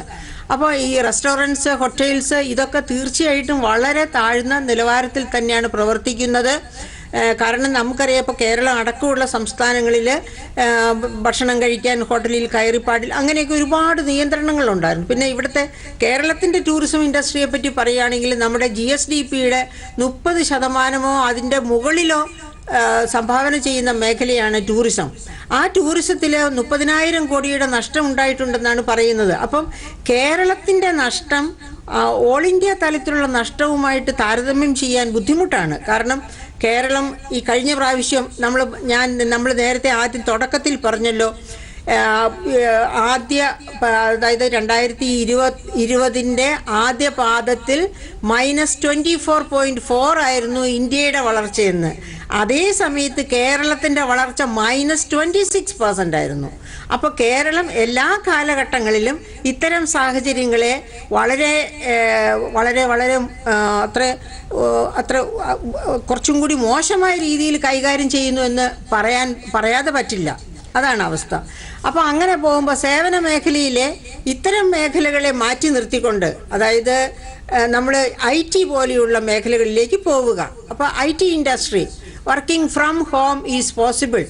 ഓർമ്മിക്കേണ്ട പ്രധാനപ്പെട്ട ഒരു കാരണം, 2020 കോവിഡ് മാക്സിമത്തിലായിരുന്ന കാലത്ത് പോലും നമ്മുടെ IT സെക്ടർ ഒരു എക്സ്പോർട്ട് സർപ്ലസ് നേടിയ മേഖലയാണ്. അപ്പോൾ നാച്ചുറലി ഇപ്പം IT സെക്ടറിൽ വളരെയധികം ഗ്രോത്ത് ഓപ്പർച്യൂണിറ്റീസ് ഉണ്ടായിട്ടുണ്ട്. നമുക്കറിയാം, ചില അന്താരാഷ്ട്ര കമ്പനികൾ തന്നെ കൊച്ചിയിൽ തന്നെ വന്ന് തുടങ്ങാൻ പോകുന്നു എന്നൊക്കെ നാം അറിഞ്ഞുകൊണ്ടിരിക്കുന്ന അവസ്ഥയാണ്. അപ്പം IT സെക്ടർ നന്നായി പെർഫോം ചെയ്യുന്നുണ്ട്. അതേ സമയത്ത് മറ്റ് സേവന മേഖലകളിലെ, അതായത് തൊഴിലാളികൾ ചെന്ന് തൊഴിൽ ചെയ്യേണ്ട തരത്തിലുള്ള മേഖലകളിലാകാം കൂടുതലായിട്ട് ഇത് ബാധിച്ചിരിക്കുന്നത്. ഡോക്ടർ VK വിജയകുമാർ, ആഗോള സാമ്പത്തിക വളർച്ചാ നിരക്കുകൾ കണക്കിലെടുക്കുമ്പോൾ വലിയ പ്രതീക്ഷ നൽകുന്ന സാമാന്യ തരക്കേടില്ലാത്ത കണക്കുകളെന്ന് തന്നെയാണ് സാമ്പത്തിക വിദഗ്ധരൊക്കെ പറയുന്നത്. ഇവിടെ സൂചിപ്പിച്ചതുപോലെ IT മേഖലയിലുണ്ടായ മുന്നേറ്റം, ഒപ്പം നമ്മൾ നേരത്തെ സൂചിപ്പിച്ച ട്രാവൽ ആൻഡ് ടൂറിസം മേഖലകളിൽ, പ്രത്യേകിച്ച് ടൂറിസം മേഖലയ്ക്കൊക്കെ കൈത്താങ്ങാകുന്ന പ്രഖ്യാപനങ്ങളും നേരത്തെ ഉണ്ടായിരുന്നു. പ്രത്യേകിച്ച് കേരളത്തിനൊക്കെ വലിയ ആശ്വാസമാകുമെന്ന് സാമ്പത്തിക വിദഗ്ധർ തന്നെ പറഞ്ഞതുമാണ്. ഇനിയുള്ള നാളുകളിൽ അതുകൂടി ഇപ്പോഴത്തെ വളർച്ചയ്ക്ക് എങ്ങനെ കരുത്തായി മാറും? ഇത് കുറച്ച് പ്രതീക്ഷകളൊക്കെ വളരെയധികം ശോഭനമാണ്. സമ്പദ് വ്യവസ്ഥ തിരിച്ചു വരുന്നതിൻ്റെ കാര്യത്തിലൊന്നും തർക്കമില്ല. ഷേപ്പ് ഏത് രീതിയിലായാലും ശക്തമായി തിരിച്ചു വരുന്നതിൻ്റെ കാര്യത്തിലൊക്കെ തന്നെ പൊതുവായിട്ടുള്ള ഒരു കൺസെൻസസ് ഉണ്ട്. പക്ഷെ ഒരു കൺസേൺ ഉള്ളത് ഇപ്പോഴും ഗ്ലോബൽ ഇക്കോണമിയിൽ തന്നെയുള്ള ഒരു കൺസേൺ ഉള്ളത്, ഒരു ഈ വൈറസിൻ്റെ ഒരു മ്യൂട്ടേഷൻ സംഭവിച്ച് ഇനിയൊരു പുതിയൊരു വേരിയൻ്റ് വരാൻ സാധ്യതയുണ്ട് എന്നുള്ളത് എപ്പിഡെമിയോളജിസ്റ്റുകൾ തന്നെ പറയുന്നുണ്ട്. ഇന്ത്യയിലും നമുക്കൊരു തേർഡ് വേവ്, നമ്മുടെ കേരളത്തിലെ തേർഡ് വേവ് എന്തായാലും വരുന്നു പറയുന്നുണ്ട്. ICMR പറയുന്നത് അതിൻ്റെ ഉറപ്പിച്ച് പറയാനൊന്നും ആയിട്ടില്ല. ഉണ്ടാവുകയാണെങ്കിൽ തന്നെ അതിൻ്റെ ഇമ്പാക്റ്റ് വളരെ കുറവായിരിക്കും. കാരണം വാക്സിനേഷൻ കാര്യമായിട്ട് പ്രോഗ്രസ് ചെയ്തുകൊണ്ട്, ഈവൻ ദോ നമുക്ക് ഇനി ഒരുപാട് ദൂരം പോകാനുണ്ടെങ്കിലും കൂടി തന്നെ vaccination is progressing very satisfactorily. പക്ഷെ അതുകൊണ്ട് ഒരു തേർഡ് വേവ് ഉണ്ടായില്ലെങ്കിൽ, ഇനി തേർഡ് വേവ് ഉണ്ടാവുകയാണെങ്കിൽ തന്നെ, ഗോഡ് ഫോർബിഡ്, അതിൻ്റെ ഇമ്പാക്റ്റ് വളരെയധികം മിനിമം ആവുകയാണെങ്കിൽ തീർച്ചയായിട്ടും ഇനി വരുന്ന 3 ക്വാർട്ടറുകളിലും ഒരു 7% കൂടുതൽ GDP ഗ്രോത്ത് ഉണ്ടാവാൻ സാധ്യതയുണ്ട്. 7.6, 7.9, 6.6 എന്നാണ് അടുത്ത 3 ക്വാർട്ടറിൽ RBIൻ്റെ പ്രൊജക്ഷൻ. 6.6 ലാസ്റ്റ് ക്വാർട്ടറിൽ പറയുന്നത്, ലാസ്റ്റ് ക്വാർട്ടറിൽ നേരത്തെ മേരി ജോർജിന് സൂചിപ്പിക്കുന്ന പോലെ പോസിറ്റീവ് ഗ്രോത്ത് ഉണ്ടായിരുന്നു ലാസ്റ്റ് ഫൈനാൻഷ്യൽ ഇയറിൽ. അപ്പോൾ നമ്മളൊരു 9.5% GDP ഗ്രോത്ത്. ക്വാർട്ടർ എന്ന് പറഞ്ഞാൽ സാധാരണ നമുക്ക് ക്വാർട്ടർലി, ഹാഫ് ഇയർലി എന്നൊക്കെ പറഞ്ഞാൽ അതൊരു ആവറേജ് ലെവലിൽ പോകുന്നതാണ്. 20% ഗ്രോത്ത് ഒന്നും ഉണ്ടാവില്ല. പക്ഷേ ഈ പാൻഡമിക് വന്നിട്ട് ആകെ സംഗതികളൊക്കെ തന്നെ അബ്നോർമൽ ആക്കിയ സമയത്ത് -24%, +20%, ഇങ്ങനെയൊക്കെ വരുന്നത് വളരെ അപൂർവമായിട്ടുള്ള കഴിഞ്ഞ 100 കൊല്ലത്തിൽ ആദ്യമായിട്ടാണ്. അപ്പോൾ അതുകൊണ്ട് ഈ 9.5% ഗ്രോത്ത് ഇന്ത്യക്ക് ഈ വർഷം കൈവരിക്കാൻ സാധിക്കും. And that will be the best growth rate among the large economies of the world. അതിലും യാതൊരു തർക്കവുമില്ല. പക്ഷെ അതിന് നമുക്ക് അനുകൂലമായിട്ടുള്ള ഘടകങ്ങൾ വേണം. ഒരു തേർഡ് വേവ് ഉണ്ടാവരുത്. ഉണ്ടാവുകയാണെങ്കിൽ തന്നെ അതിൽ ഇമ്പാക്റ്റ് വളരെയധികം കുറവാവണം. ഡെവലപ്ഡ് കൺട്രീസിൽ തന്നെ ഇപ്പോൾ ജപ്പാനിലും ഓസ്ട്രേലിയയിലൊക്കെ തന്നെ ഫർദർ ലോക്ക്ഡൗൺസിലേക്ക് പോവുകയാണ്. ഒരു പുതിയ വേരിയന്റ്, ഡെൽറ്റ വേരിയന്റിന് ശേഷം പുതിയൊരു വേരിയന്റ് വരുന്നു. അത് 4th വേരിയന്റ് ഉണ്ടാവാം. ഇസ്രായേലിലടക്കം ഒരു 3rd ഡോസ് ഓഫ് വാക്സിനെ കുറിച്ചിട്ട് പറയുന്നു. അപ്പോൾ there is a lot of uncertainty regarding that. ഇതിന് ലോകത്തിലെ തന്നെ one of the most respected epidemiologist ആണ്, 4 അമേരിക്കൻ പ്രസിഡന്റിന്റെ അഡ്വൈസർ ആയിരുന്ന ഡോക്ടർ ആന്റണി ഫൗച്ചി. അദ്ദേഹം പറയുന്നത് നമുക്ക് ഇനി അറിയില്ല എന്നുള്ളതാണ്. അപ്പോൾ നമുക്ക് ആ ഒരു അൺസർട്ടനിറ്റി ഫാക്ടർ വളരെ കൂടുതലുണ്ട്. അപ്പോൾ ഇപ്പോൾ biology is impacting economy in a substantial way. അതുകൊണ്ട് ഈ ബയോളജിക്കൽ ഫാക്ടർ, ഈ വൈറസ്, അതിന്റെ മ്യൂട്ടേഷൻ, വേറെ വേരിയന്റ്, അനദർ ലോക്ക്ഡൗൺ, അതിനൊക്കെ തന്നെ ആശ്രയിച്ചിരിക്കും പരിവരുത്തി വരെ. അങ്ങനെയൊന്നും ഉണ്ടായില്ലെങ്കിൽ നമുക്ക് ഉണ്ടായിട്ടുള്ള ഈ ഒരു വളർച്ചയെ കൂടുതൽ സസ്റ്റെയിൻ ചെയ്യാൻ സാധിക്കും. ഒരു കാര്യം കൂടെ ആവശ്യമാണ്. നമ്മുടെ ഇപ്പോൾ അക്കോമഡേറ്റീവ് മോണിറ്ററി പോളിസി, ഒരു ഗവൺമെന്റ് വാസ്തവത്തിൽ ഇപ്പോൾ ഒരു ചെറുകിട മേഖലയ്ക്ക് കൊടുക്കുന്ന ക്രെഡിറ്റിനേക്കാളും കൂടുതൽ ഇമ്പോർട്ടന്റ് റീപ്പോ റേറ്റും റിവേഴ്സ് റീപ്പോ റേറ്റും ആണ്. കാരണം അതാണ് ഏറ്റവും കൂടുതൽ മോണിറ്ററി സ്റ്റിമുലന്റ്. ഇപ്പോൾ കഴിഞ്ഞ ആദ്യത്തെ ഫസ്റ്റ് പാക്കേജിൽ തന്നെ ധനമന്ത്രി നിർമ്മല സീതാരാമൻ പ്രഖ്യാപിച്ച സമയത്ത് 3 lakh crores-ന്റെ ഒരു MSME പാക്കേജ് ഉണ്ടായിരുന്നു. അതായത് ബാങ്കുകൾ 3 ലക്ഷം കോടി രൂപയുടെ വായ്പ കൊടുക്കാം, കൊലാറ്ററൽ ഫ്രീ, യാതൊരു കൊലാറ്ററലും ചോദിക്കരുത്. അതിൽ NPA ആയിട്ട് മാറുകയാണെങ്കിൽ government will food the bill എന്നാണ് പറഞ്ഞിരിക്കുന്നത്. അത് വലിയൊരു സ്റ്റിമുലന്റ് ആണ്, ബാങ്ക് കൊടുക്കുന്നുണ്ട്. പക്ഷേ കുറഞ്ഞ പലിശ ഇടപെടുകയാണ്. ശ്രീ ബാലഗോപാൽ, ഇവിടെ ഇപ്പോൾ ഏറ്റവും ഒടുവിൽ സൂചിപ്പിച്ച റിവേഴ്സ് റീപ്പോ നിരക്കിന്റെ കാര്യം, റീപ്പോയുടെ കാര്യം, ഒപ്പം വായ്പാ നിരക്കുകളിലെ ചില വെല്ലുവിളികൾ, വായ്പാ നയത്തിലുള്ള വെല്ലുവിളികളെ കുറിച്ച്, പണപ്പെരുപ്പത്തെക്കുറിച്ചുള്ള ചില ചോദ്യങ്ങൾ, വിലപ്പെരുപ്പത്തെക്കുറിച്ചുള്ള ചില ചോദ്യങ്ങൾ, ഇങ്ങനെയുള്ള കൺസേണുകൾ കൂടി ഉയർന്നു വരുമ്പോൾ അതിനെയൊക്കെ സന്തുലിതമായി നിലനിർത്തിക്കൊണ്ട് തന്നെ മുന്നോട്ട് പോകേണ്ടത് എങ്ങനെയെന്നൊരു ആക്ഷൻ പ്ലാൻ അതിലേക്ക് രാജ്യം നീങ്ങുന്നതിന്റെ സൂചനകൾ നൽകുന്നുമുണ്ട്. താങ്കൾ ഇതിനെ എങ്ങനെയാണ് കാണുന്നത്? ഇനിയുള്ള നാളുകളുള്ള ആസൂത്രണം അത് എങ്ങനെയാകണം? ശ്രീ ബാലഗോപാൽ, കഴിഞ്ഞ ദിവസം വന്നിരിക്കുന്ന ലേറ്റസ്റ്റ് റിപ്പോർട്ട് അനുസരിച്ച് നമ്മുടെ പണപ്പെരുപ്പ് നിരക്ക് ഏകദേശം 6.2%-ലാണ് ഇൻഫ്ലേഷൻ. ഹോൾസെയിൽ പ്രൈസ് ഇൻഡെക്സും വലിയ വർധന ഉണ്ടായിട്ടില്ല. നേരത്തെ 9%-നും അത് ഇപ്പം ലോകം മുഴുവനുള്ള സാമ്പത്തിക തകർച്ച ഉണ്ടായിരുന്നല്ലോ 2018 കാലത്ത്. ആ സമയത്തുണ്ടായിരുന്ന വർദ്ധിച്ച 9%-ഓളം എത്തിയ ഇന്ത്യയിലുള്ള പണപ്പെരുപ്പം. അപ്പോൾ അതിന് നമ്മുടെ രാജ്യം ശരിക്ക് വാങ്ങലിന്റെ ഡിമാൻഡിന്റെ ഭാഗത്തുള്ള ഒരു പണപ്പെരുപ്പം അല്ല, അതിന്റെ ഇത് സ്വാഭാവികമായിട്ടുണ്ടാവുന്നതല്ല. നമ്മുടെ ചെലവിൻ്റെയും ഒരു വരവിൻ്റെ അടിസ്ഥാനത്തിൽ കണക്കാക്കേണ്ട ഒരു കാര്യമാണത്. ഇത് പലപ്പോഴും ഈ സാമ്പത്തിക രംഗത്തുള്ള ആളുകൾക്ക് അറിയാം, പണപ്പെരുപ്പമാണ് ഇതിൻ്റെ ഒരു വലിയ സൂചികയായിട്ട് കണക്കാക്കുന്നത്.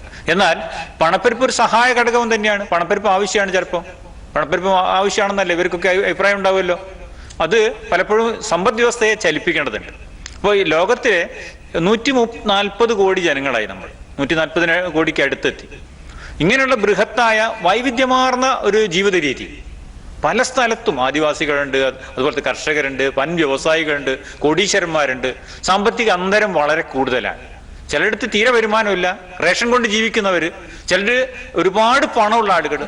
ഗവൺമെന്റ് ശ്രദ്ധിക്കേണ്ട ഒരു പ്രധാനപ്പെട്ട ഒരു കാര്യം, ഇതിലുള്ള ഒരു അനീതി എന്തെങ്കിലും പല രംഗത്തും ഉണ്ടാവുന്നത്.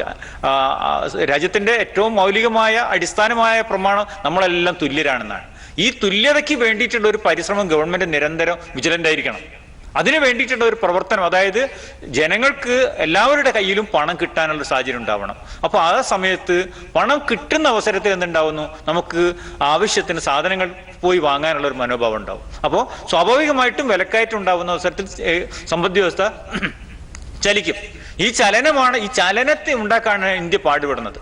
ഇന്ത്യയെ സംബന്ധിച്ചിടത്തോളം വലിയ പ്രയാസമുള്ള ഒരു ചക്രം തിരിക്കുന്നത് പോലെയാണ്. ഇതങ്ങ് തിരിഞ്ഞു കിട്ടിയാൽ ലോകത്തിൽ ഇപ്പോൾ ഏകദേശം നമുക്ക് അനുഭവപ്പെട്ടു തുടങ്ങി. ഇതൊന്ന് പതുക്കെ ചലിക്കാൻ തുടങ്ങിയിട്ടുണ്ട്. ഇത് ചലിച്ചു മുന്നോട്ട് പോയി കഴിഞ്ഞാൽ നമ്മളെല്ലാം കൂടി ഈ 135 കോടി ജനങ്ങൾ ഒറ്റക്കെട്ടായിട്ടൊന്ന് ജാഗ്രത പാലിച്ചാൽ തന്നെ നമ്മുടെ സമ്പദ് വ്യവസ്ഥ ഒന്ന് ഉണർന്നാൽ വളരെ പ്രയാസമുള്ള കാര്യമാണ്. എത്രയോ ഏകദേശം സ്വാതന്ത്ര്യത്തിന് മുമ്പും അതിനുശേഷവും ഒക്കെ തന്നെ ഇങ്ങനെ പല അവ്യവസ്ഥതയിലും കിടക്കുന്ന ഒരു ജനത.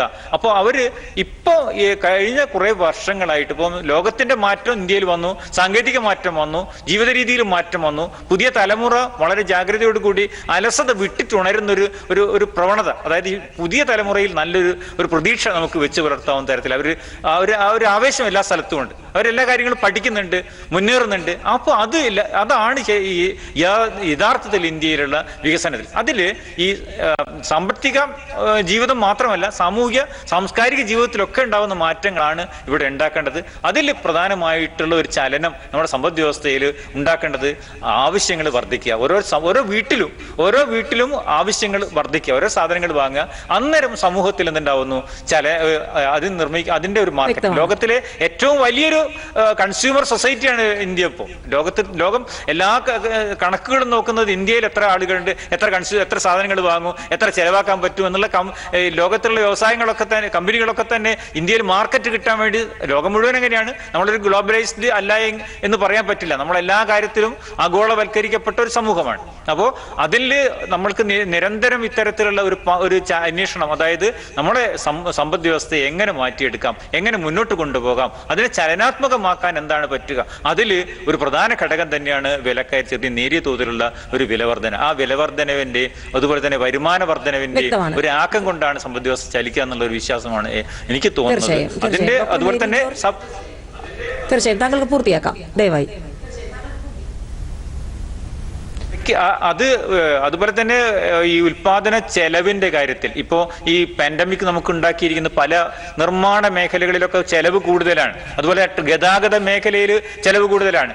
അതുപോലെ ഈ കോവിഡിന്റെ പരിമിതിക്കുള്ളിൽ നിന്നുകൊണ്ടാണ് പല മേഖലകളും പ്രവർത്തിക്കുന്നത്. ഇപ്പൊ ഉദാഹരണം പറഞ്ഞ് ഇപ്പോ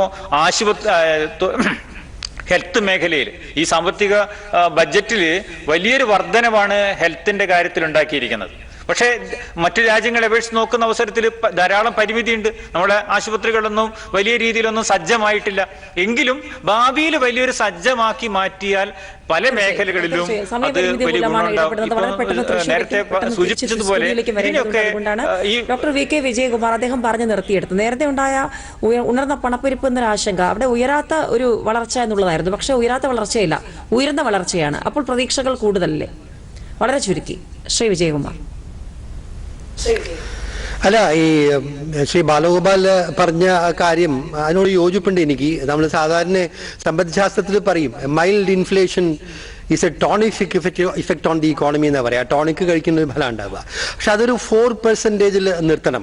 അത് കൂടുതൽ ഒരു 6% കൂടുതൽ വിലക്കയറ്റം ആയിക്കഴിഞ്ഞാൽ അത് ഇക്കോണമിയിൽ ഒരു ഫൈനാൻഷ്യൽ ഇൻസ്റ്റെബിലിറ്റി തന്നെ ഉണ്ടാക്കാം. 2008 ക്രൈസിസിന് ശേഷം ഉണ്ടായിട്ടുള്ള പ്രശ്നം അങ്ങനെയാണ്. 9.5 10.2% വരെ ഇൻഫ്ലേഷൻ കൂടി. അപ്പൊ ഇപ്പൊ നമ്മുടെ റിസർവ് ബാങ്കിന്റെ ഇൻഫ്ലേഷൻ ടാർഗറ്റ് 4%. Tolerance limit 6%. 6%ലും കൂടുതൽ ടോളറേറ്റ് ചെയ്യില്ല. 4% ടാർഗറ്റ് ആണ്, +or-2%. അപ്പൊ മാക്സിമം 6%. പോയി കഴിഞ്ഞാൽ അത് കൂടുതൽ പ്രശ്നങ്ങൾ ഉണ്ടാവും. അതുകൊണ്ടാണ് ഇപ്പോൾ തന്നെ മോണിറ്ററി പോളിസി കമ്മിറ്റി പ്രതിസന്ധികൾ മുന്നിലുണ്ടെങ്കിലും അത് അതിജീവിക്കാനുള്ള തന്ത്രങ്ങൾ തന്നെയാണ് സാമ്പത്തിക വിദഗ്ധരടക്കം നിർദ്ദേശിക്കുന്നത്. ഒപ്പം രാജ്യവും ആ രീതിക്ക് തന്നെ മുന്നോട്ട് പോകുമ്പോൾ എന്തൊക്കെയാണ് വരും ദിവസങ്ങളിൽ പ്രതീക്ഷിക്കേണ്ടത്? അതായത് നമ്മൾ വരും ദിവസങ്ങളിൽ പ്രതീക്ഷിക്കേണ്ടത്, ഇപ്പോൾ ഇവരെ എൻ്റെ മറ്റ് 2 സുഹൃത്തുക്കളും പറഞ്ഞതുപോലെ തന്നെ, അതായത് ഉയർന്ന മോണിറ്ററി പോളിസി കമ്മിറ്റി തീരുമാനിച്ച 4-നും 6-നും ഇടയ്ക്ക് ഇൻഫ്ലേഷൻ റേറ്റിനെ പിടിച്ചു നിർത്തുക, അതായത് ഉപഭോക്തൃ വില നിലവാരം പിടിച്ചു നിർത്തുക എന്നതായിരുന്നു. അത് 7.1% വരെ പോയിരുന്നു കഴിഞ്ഞ ജൂൺ മാസത്തിൽ. ഇപ്പോൾ അത് 6 ആയിട്ട് എത്തിയിരിക്കുന്നു. അതേസമയത്ത് ഹോൾസെയിൽ പ്രൈസ് ഇൻഡെക്സ് 12 എത്തിയിട്ട് ഇപ്പോൾ 11 വന്നിരിക്കുക. ഇത് രണ്ടും തെറ്റാണ്. ഈ ഒരവസ്ഥ, അതായത് ഡിമാൻഡ് കുറഞ്ഞിരിക്കുക, അതോടൊപ്പം വിലകൾ ഉയർന്നു നിൽക്കുക, ആ അവസ്ഥയെയാണ് സ്റ്റാഗ്ഫ്ലേഷൻ എന്ന് സാമ്പത്തിക ശാസ്ത്രത്തിൽ പറയുന്നത്. അതിൻ്റെ പ്രധാനപ്പെട്ട കാരണം ഇപ്പോൾ എങ്ങനെയാണ് വിലക്കയറ്റം ഉണ്ടായിരിക്കുന്നത്? വിലക്കയറ്റത്തെ നിയന്ത്രിക്കുന്ന രണ്ട് പ്രധാനപ്പെട്ട കാരണങ്ങൾ എന്ന് പറയുന്നത് ഉപഭോക്തൃ, അതായത് നിത്യോപയോഗ സാധനങ്ങളുടെ വിലക്കയറ്റവും രണ്ടാമത്തെ ഏറ്റവും പ്രധാനപ്പെട്ടത് ഇന്ധന വിലയുമാണ്. അപ്പോൾ ഇന്ധന വില സാധാരണക്കാരുടെ ജീവിതത്തിൽ ചെലുത്തുന്നതിനേക്കാൾ വലിയ സ്വാധീനമാണ് വിലക്കയറ്റത്തിൽ ചെലുത്തിയിരിക്കുന്നത്. രണ്ടാമത് ഉപഭോക്തൃ, അതായത് അഗ്രികൾച്ചറൽ പ്രോഡക്ട്സ് ഇപ്പോൾ 6.somethingലേക്ക് താണത് തന്നെ കാർഷികോൽപാദനങ്ങളൊക്കെ, അതായത് ഫുഡ് ഗ്രെയിൻസിന്റെ പ്രൊഡക്ഷനും ഒക്കെ കഴിഞ്ഞതിന് ശേഷമാണ്. എങ്കിൽ തന്നെ ഈ മോണിറ്ററി പോളിസി കമ്മിറ്റി അതിനെ വളരെ ഗൗരവപൂർവ്വമാണ് ഇപ്പോൾ കണ്ടുകൊണ്ടിരിക്കുന്നത്. തീർച്ചയായിട്ടും ഇത് 6% നിന്ന് 6 സംതിങ്ങിൽ നിന്ന് 4%-ലേക്കോ അല്ലെങ്കിൽ 5-ൽ താഴെ കൊണ്ടുവരേണ്ടത് അനിവാര്യമാണ്. അപ്പോൾ അതോടൊപ്പം തന്നെ ഇപ്പം നമ്മൾ കണ്ടു കഴിഞ്ഞതുപോലെ എങ്ങനെ ഡിമാൻഡ് വർദ്ധിപ്പിക്കാം? ഡിമാൻഡ് വർദ്ധിപ്പിക്കണമെങ്കിൽ തൊഴിൽ സൃഷ്ടിച്ചേ പറ്റൂ. എവിടെ തൊഴിൽ സൃഷ്ടിക്കണം? അനൗപചാരിക മേഖലയിൽ, അതായത് മൈക്രോ, സ്മോൾ ആൻഡ് മീഡിയം എന്റർപ്രൈസസിൽ തൊഴിൽ സൃഷ്ടിക്കണം. കാർഷിക മേഖലയിൽ എടുത്തു പറയുന്നില്ല, കാർഷിക മേഖലയിൽ ഓൾറെഡി ഉണ്ട്. അപ്പോൾ ഇതിനു വേണ്ടിയിട്ട് സർക്കാർ ഒരു പക്ഷേ പാർലമെന്ററി കമ്മിറ്റി ആവശ്യപ്പെട്ടതുപോലെ തൊഴിലുറപ്പ് പദ്ധതി, തൊഴിൽ ദിനങ്ങൾ 100-ൽ നിന്ന് 200-ലേക്ക് വർദ്ധിപ്പിക്കാവുന്നതേ ഉള്ളൂ. അങ്ങനെ വർദ്ധിപ്പിച്ചാൽ, അതായത് നേരിട്ട് ജനങ്ങളുടെ കയ്യിൽ പണം എറിഞ്ഞു കൊടുക്കുന്നില്ല, അതേ സമയത്ത് തൊഴിൽ കൊടുക്കുന്നു. അതുപോലെ ഉണ്ട്. ഒരു കാര്യം കൂടെ പറഞ്ഞോട്ടെ ലക്ഷ്മി, ഇപ്പൊ 6 ലക്ഷം കോടിയുടെ ഒരു ഇൻഫ്രാസ്ട്രക്ചർ പദ്ധതി ഡിക്ലെയർ ചെയ്തിട്ടുണ്ട്. ആ ഇൻഫ്രാസ്ട്രക്ചർ പദ്ധതി മുഴുവനും റെയിൽവേസ്, ഹൈവേസ്, അങ്ങനെ വരുമ്പോഴേക്കും വീണ്ടും തൊഴിലുകൾ സൃഷ്ടിക്കപ്പെടും. ഏതായാലും ഇന്ത്യൻ സമ്പദ് വ്യവസ്ഥയുടെ ഇപ്പോൾ പുറത്തുവരുന്ന സാമ്പത്തിക വളർച്ചാ സാധ്യതകൾ കൂടുതൽ ശുഭാപ്തി വിശ്വാസം നൽകുന്നത് തന്നെയാണ്. ഇവിടെ അതിഥികൾ പറഞ്ഞതുപോലെ വരും ദിവസങ്ങളിൽ കൂടുതൽ കരുത്തോടെ ഇന്ത്യ മുന്നോട്ട് കുതിക്കുമെന്നുള്ള പ്രതീക്ഷയിൽ തന്നെയാണ് നമ്മളെല്ലാവരും. ഡോക്ടർ മേരി ജോർജ് വളരെയധികം നന്ദി. ഡോക്ടർ VK വിജയകുമാർ, ഒപ്പം ശ്രീ V ബാലഗോപാൽ വളരെയധികം നന്ദി ഈ വിഷയത്തിൽ ഇത്രയും നേരം സംസാരിച്ചതിന്. മറ്റൊരു വിഷയവുമായി വീണ്ടും കാണാം. നന്ദി, നമസ്കാരം.